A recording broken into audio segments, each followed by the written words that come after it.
नमस्कार, मेरा नाम राधा बाका है और मैं आपको गृह विज्ञान विषय पढ़ाऊंगी। आज हम कक्षा 12 का मॉड्यूल 1 का अध्याय पहला पढ़ रहे हैं, जिसका नाम है गृह, परिवार और गृह विज्ञान। गृह विज्ञान दो शब्दों से मिलकर बना है, गृह एवं विज्ञान। गृह का अर्थ है जहाँ हम रहते हैं, अर्थात हमारा परिवार, और विज्ञान अर्थात जो हमारे पास ज्ञान है, नॉलेज है, जो वास्तविक सिद्धांतों और नियमों पर आधारित है। गृह विज्ञान का अर्थ हुआ जो घर व पारिवारिक जीवन को बेहतर बनाने के लिए वैज्ञानिक ज्ञान को सुव्यवस्थित तरीके से लागू करना है। अर्थात गृह विज्ञान क्या है? जो हमारे पास नॉलेज है उसको हम हमारे घर परिवार में एक सुव्यवस्थित सुनियोजित तरीके से हम लागू करें। गृह विज्ञान के 5 क्षेत्र हैं। पहला क्षेत्र है खाद्य एवं पोषण विज्ञान, जिसे हम फूड एंड न्यूट्रिशन भी कहते हैं। गृह विज्ञान का दूसरा क्षेत्र है संसाधन प्रबंधन। संसाधन प्रबंधन जिसे हम रिसोर्स मैनेजमेंट या होम मैनेजमेंट भी कहते हैं। गृह विज्ञान का तीसरा क्षेत्र है मानव विकास, जिसे हम ह्यूमन डेवलपमेंट कहते हैं। चौथा क्षेत्र है वस्त्र एवं विज्ञान, जिसे हम टेक्सटाइल एंड क्लोथिंग कहते हैं। और इसका अंतिम क्षेत्र है प्रसार शिक्षा, जिसे हम एक्सटेंशन एजुकेशन कहते हैं। अर्थात जो हमारे पास ज्ञान और नॉलेज है उसको हम प्रसारित करें।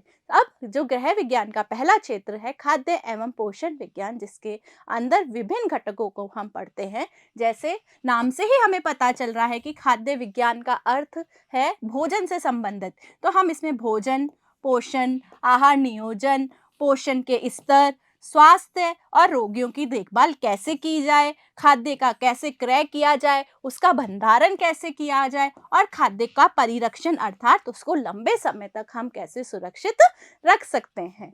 इसी का दूसरा क्षेत्र जो गृह सज्जा संसाधन प्रबंधन है, जिसके अंतर्गत हम संसाधन प्रबंधन पढ़ते हैं। हम संसाधन 2 प्रकार के होते हैं, मानवीय संसाधन और अमानवीय संसाधन। जैसे आय हमारी मानवीय संसाधन है, हम हमारी आय को कैसे बचाएं और उसे कहाँ निवेश करें, इसको हम इस विषय के अंतर्गत पढ़ते हैं। हमारी आंतरिक सज्जा अर्थात कैसे घर को कैसे सजाएं, इंटीरियर डेकोरेशन कैसे करें, स्थान व्यवस्था, उपभोक्ता शिक्षा आदि का अध्ययन हम इस दूसरे क्षेत्र के अंतर्गत करते हैं। इस मानव विकास, जिस हमारा सबसे पहला विकास कहाँ से शुरू होता है? गर्भावस्था से। तो हम गर्भावस्था से लेके जीवन पर्यंत या मृत्यु तक हमारे जो विभिन्न अवस्थाएं होती है उस दौरान हमारा विकास के कुछ मुद्दों का अध्ययन हम इस विषय के क्षेत्र के अंतर्गत करते हैं। हमारी विभिन्न अवस्थाएं हैं, जैसे पहली गर्भावस्था, फिर बाल्यावस्था, फिर मध्य बाल्यावस्था, किशोरावस्था, वृद्धावस्था। इस दौरान हमारा विकास कैसे होगा इसका अध्ययन हम इस विषय के क्षेत्र के अंतर्गत करते हैं। वस्त्र एवं विज्ञान, जिसके अंदर हम क्या पढ़ेंगे? कपड़ों से संबंधित चीजों का ज्ञान लेंगे। वस्त्र एवं विज्ञान के अंतर्गत हम उसकी रेशों की संरचना, वस्त्र की रेशों की क्या देखभाल कैसे की जानी चाहिए, उसकी उपयोगिता क्या है, इन सब का अध्ययन हम इस क्षेत्र के अंतर्गत करते हैं। वस्त्रों की परिसज्जा, वस्त्रों का चयन किस अनुसार किया जाना है, उसका रख रखाव कैसे करना है, इन सब का अध्ययन हम इसी क्षेत्र के अंतर्गत करते हैं। गृह विज्ञान का एक 5वां क्षेत्र है जिसे हम प्रसार शिक्षा कहते हैं। प्रसार शिक्षा का अर्थ मैंने आपको बताया था कि हमारे पास जो ज्ञान है उसको हम आगे की ओर प्रसारित करें। तो उसके लिए हमें कुछ संप्रेषण माध्यम चाहिए, कम्युनिकेशन मीडियम्स हैं ये आपके, सामुदायिक सेवाएं और संगठनों का प्रबंधन कैसे किया जाना चाहिए, कार्यक्रम नियोजन का मूल्यांकन कैसे किया जाना चाहिए, आदि आदि का अध्ययन हम इसी क्षेत्र के अंतर्गत करते हैं। गृह विज्ञान क्या है आपके बच्चों? गृह विज्ञान जीवन की कला और विज्ञान दोनों ही है। मतलब आपकी गृह विज्ञान विषय आर्ट का सब्जेक्ट भी है और साइंस का सब्जेक्ट भी है।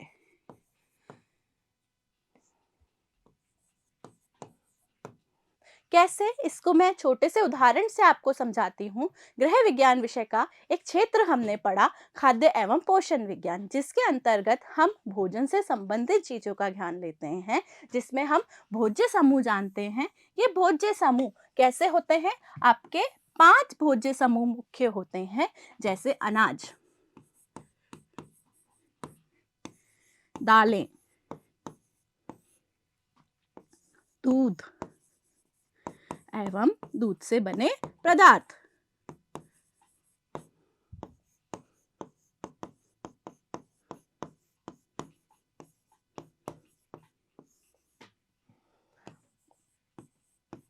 फल, सब्जियां, ये समूह हैं आपके। घी, तेल, शक्कर, ये मुख्य समूह हैं खाद्य के, जिनके अंतर्गत क्या होते हैं? विभिन्न पोषक तत्व होते हैं। ये पोषक तत्व कौन कौन से हो सकते हैं आपके? कार्बोहाइड्रेट्स हो सकते हैं,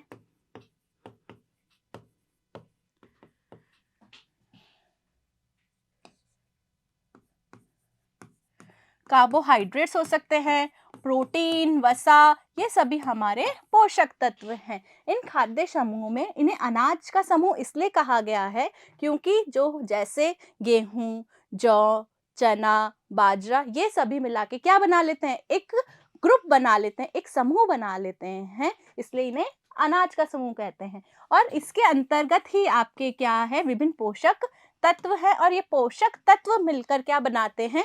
आपके संतुलित भोजन बनाते हैं। जब हम हमारे घर के सदस्यों को संतुलित भोजन के रूप में थाली परोस रहे हैं, संतुलित भोजन जब हम दे रहे हैं, उस दौरान यह विषय कैसा है? विज्ञान का क्षेत्र है। क्यों? क्योंकि हम हमारे वास्तविक ज्ञान के आधार पर, सिद्धांतों और नियमों के आधार पर उस थाली को परोस रहे हैं। वहीं जब इस थाली को हम कलात्मक रूप से परोस रहे हैं, जो देखने में, रंगों में विविधता है, देखने में बहुत सुंदर लग रही है, जैसे ही वो थाली सुंदर दिखती है, हमें खाने का मन करता है, हमारी भूख और बढ़ जाती है। अर्थात जब हम भोजन को वैज्ञानिक रूप से प्लस कलात्मक रूप से घर वालों या परिवार के सदस्य के लिए परोसते हैं, या घर वाले उसको उपयोग करते हैं, उस दौरान यह विषय कैसा हो गया है? आपका कला का विषय भी हो गया है और विज्ञान का विषय भी हो गया है। इसी का एक और क्षेत्र है वस्त्र एवं परिधान। इसके दौरान हम विभिन्न रेशों का अध्ययन करते हैं। ये रेशे कौन कौन से हो सकते हैं? कपास, ऊन, रेशम, ये सभी विभिन्न वस्त्रों के रेशे हैं। इन रेशों के बारे में जब हमें जानकारी होती है कि इनकी संरचना कैसी है, इनकी क्या क्या गुणों की विशेषताएं हैं और उनकी देखभाल कैसे करनी चाहिए, उसका उपयोग हमें कैसा करना चाहिए, उस दौरान यह विषय कैसा विषय है? विज्ञान का क्षेत्र है। वहीं हम विभिन्न रेशों से, जैसे कपास को हम सूती वस्त्र भी कहते हैं, तो उसी सूती वस्त्र से, ऊनी से, रेशमी वस्त्रों से हम विभिन्न प्रकार के वस्त्र बनाते हैं। जैसे हमने फ्रॉक बनाई, हमने शर्ट बनाया, हमने स्कर्ट बनाई, हमने पैंट बनाई, आदि आदि वस्त्र हमने विभिन्न विभिन्न तरीके से डिजाइन किए। उस दौरान ये विषय कैसा विषय है? कला का विषय है।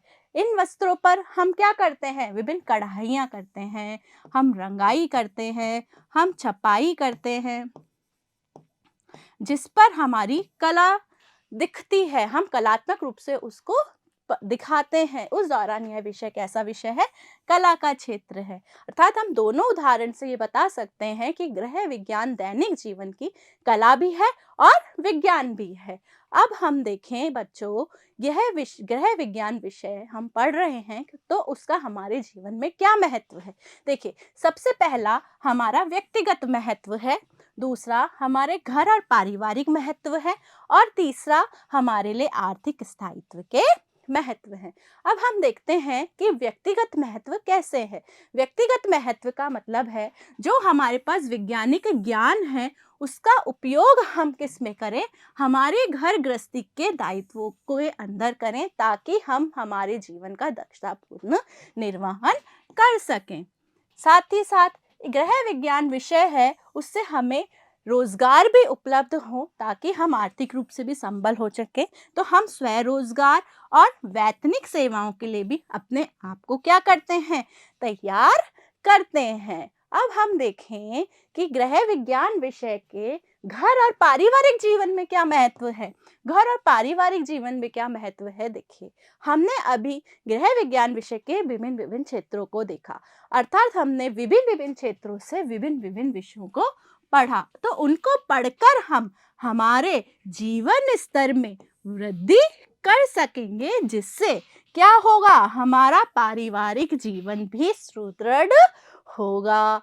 अब गृह विज्ञान विषय का आर्थिक स्थायित्व का महत्व, इस विषय को पढ़कर विभिन्न प्रकार के रोजगारों व व्यवसायों व नौकरी के अवसर भी हमारे लिए खुलते हैं। अर्थात हमारा गृह विज्ञान विषय का व्यक्तिगत महत्व भी है, घर परिवार का महत्व भी है और आर्थिक स्थायित्व का महत्व भी है।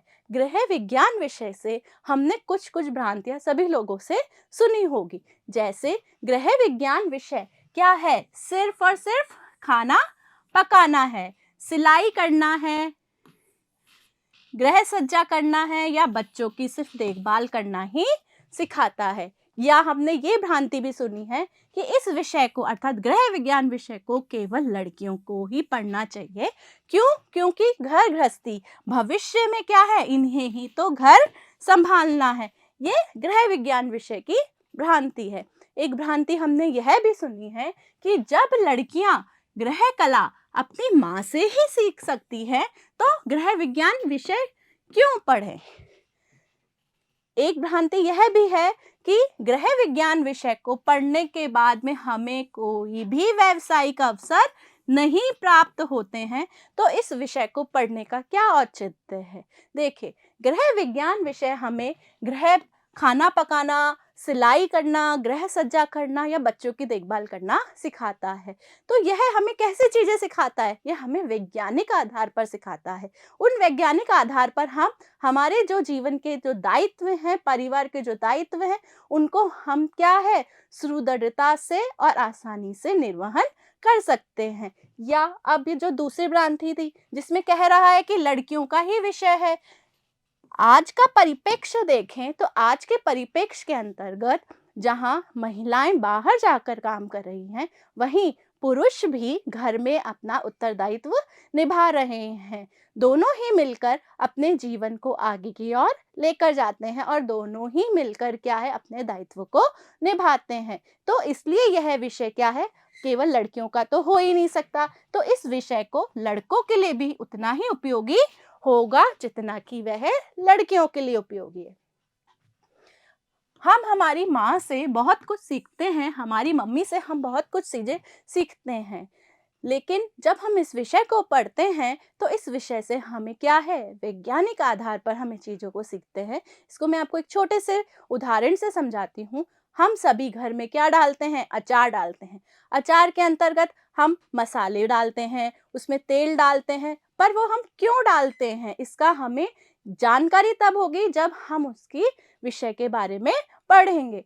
हम अचार के अंदर तेल और मसाले इसलिए डालते हैं क्योंकि तेल और मसाले अचार में क्या कर लेते हैं, आपके मॉइस्चर को या नमी को क्या कर लेते हैं, एब्जॉर्ब कर लेते हैं, जिससे क्या है, वह लंबे समय तक क्या आपके सुरक्षित और संरक्षित रहता है।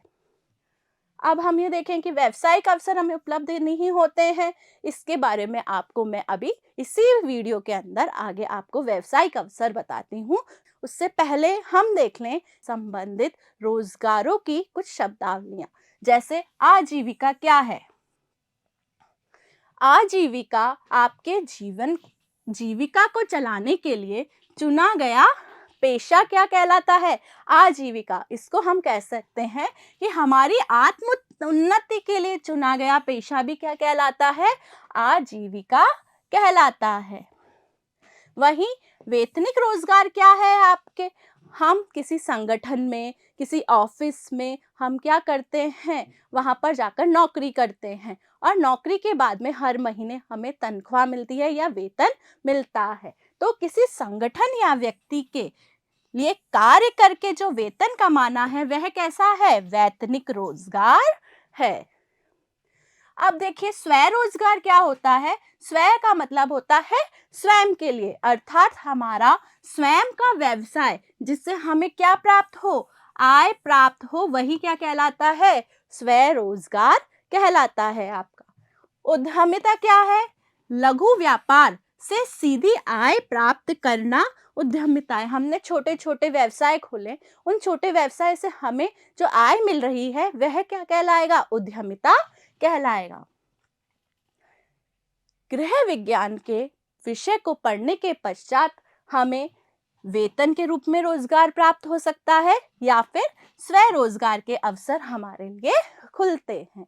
अब हम सबसे पहले देख लेते हैं कि गृह विज्ञान विषय से हमें वेतन के रूप में कौन कौन से रोजगार उपलब्ध होते हैं। जैसे हम नर्सरी स्कूल में, डे केयर सेंटर्स, क्रैच, बालवाड़ी आदि में कर्मचारी के रूप में हम कार्य कर सकते हैं। यह क्रैच क्या होती है? क्रैच का अर्थ होता है वह स्थान जहाँ पर महिलाएं, कामकाजी जो महिलाएं हैं, वह अपने बच्चों को देखरेख के लिए उस स्थान पर छोड़कर जाती है। वह स्थान क्या कहलाता है? क्रैच कहलाता है। तो वहां पर आप कर्मचारी के रूप में काम कर सकते हो। अब गृह विज्ञान विषय कैसा विषय है? आपका प्रायोगिक विषय है। अब प्रायोगिक विषय है तो इस विषय की क्या होगी? प्रयोगशाला होगी। तो आप कॉलेज में, स्कूल्स में, उन प्रयोगशालाओं में सहायक के रूप में कार्य भी कर सकते हो। गृह विज्ञान विषय में आप बेकरी, खान पान केंद्र, अस्पतालों की कैंटीन, जलपान गृह आदि के स्टाफ कर्मचारी के रूप में भी कार्य कर सकते हो। अगला, आप गृह विज्ञान विषय के अंदर हम वस्त्र से संबंधित चीजों का ज्ञान लेते हैं तो आप वस्त्र उद्योग और डिजाइनिंग इकाई के कर्मचारी के रूप में भी कार्यरत हो सकते हो। उपभोक्ता शिक्षा के अधिकारों के विभिन्न विभिन्न संगठन होते हैं, उनमें आप एज अ काउंसलर या सलाहकार के रूप में भी काम कर सकते हो। ये हमने देखा गृह विज्ञान विषय के वेतन के रूप में आपको कौन कौन से रोजगार मिलते हैं। अब हम देखते हैं कि गृह विज्ञान विषय में हमें स्वयं रोजगार के रूप में हम कौन कौन से खोल सकते हैं, अर्थात हम खुद का बिजनेस या हमारा खुद का रोजगार कौन कौन सा खोल सकते हैं। जब हमें घरेलू हस्तकला, सजावटी सामग्री, रचनात्मक चीजें बनानी आती है तो हम उसके उत्पादक के रूप में भी काम कर सकते हैं। या फिर हमने देखा था होम मैनेजमेंट में हम स्थान व्यवस्था के बारे में पढ़ते हैं, तो हम खुद का अतिथि आवास गृह, पेइंग गेस्ट हाउस आदि के मालिक के रूप में भी कार्यरत हो सकते हैं। या फिर हम खुद का बुटीक खोल सकते हैं जिसमें हम सिलाई कढ़ाई, कपड़ों की फिनिशिंग आदि के मालिक के रूप में भी काम कर सकते हैं। स्वयं की कैंटीन खोल लीजिए, बेकरी आदि भोजन इकाई के रूप में भी आप कार्यरत हो सकते हैं और स्वयं का कैटरिंग सेवा का बिजनेस भी खोल सकते हैं। तो हमने गृह विज्ञान विषय के दो चीजों में हमने रोजगार देख लिए हैं। एक वेतन के रूप में रोजगार देख लिया है और एक हमने स्वयं रोजगार देख लिए हैं। अब हम अगर गृह विज्ञान विषय में 12th पास करने के बाद में हम आगे हायर स्टडी में जाना चाहते हैं तो हमें क्या लेना चाहिए ताकि हम और गृह विज्ञान विषय में अपनी स्टडीज को कर पाएं। हम गृह विज्ञान विषय में BA या BSc गृह विज्ञान में स्नातक कर सकते हैं, अर्थात आप BA या BSc होम साइंस जो कि विभिन्न जो भी यूनिवर्सिटीज हैं या हमारे कॉलेजेस हैं, यह करवाती है 3 वर्षीय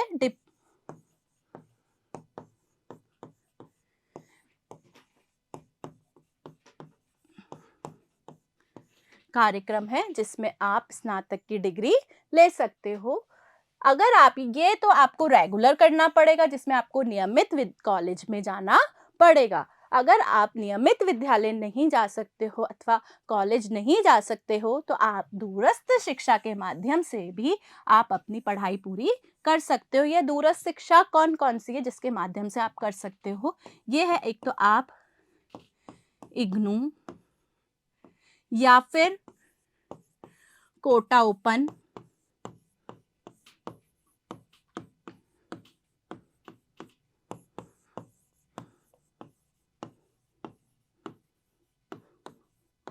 विश्वविद्यालय या पॉलिटेक्निक से आप गृह विज्ञान विषय में डिप्लोमा ले सकते हो या सर्टिफिकेट कोर्स कर सकते हो।